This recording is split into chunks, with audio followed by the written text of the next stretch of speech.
বিচার ব্যবস্থার কলঙ্ক বলবো।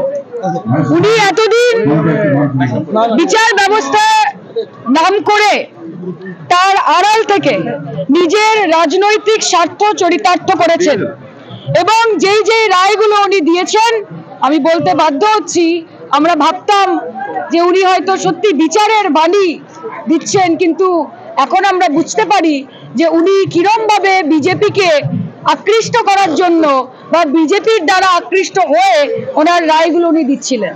আমরা ধিক্কার জানাই, মানুষের বিচার ব্যবস্থার উপর আস্থা উঠে গেল সম্পূর্ণভাবে।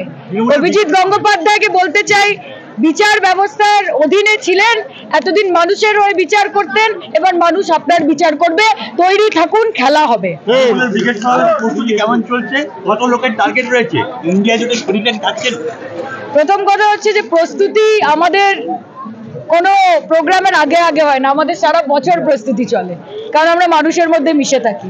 দ্বিতীয় কথা হচ্ছে কত লোক হবে সেটা সচক্ষে আপনারা দেখতে পাবেন, সেটার জন্য অপেক্ষা করতে হবে, আর 3 দিন বাকি আছে। এবং যতক্ষণ শরিকের বিষয় রয়েছে, মমতা বন্দ্যোপাধ্যায় বলেছেন যে তিনি লড়াই করবেন এবং তিনি অ্যালায়েন্সের সঙ্গে আছে, বাকি যা হিসাব নিকাশ হবে সবকিছু ভোটের পরে দেখা যাবে। মোহাম্মদ সেলিম লড়ছেন মুর্শিদাবাদ থেকে, অধীরের ভাগ্য তাহলে কি হবে? বাম কংগ্রেস জোটের যে বোঝাপড়া সেটাই বা কোন জায়গায়? ওনারা এই মুহূর্তে শূন্যে আছেন, এরপরে হয়তো মাইনাসে যাবে।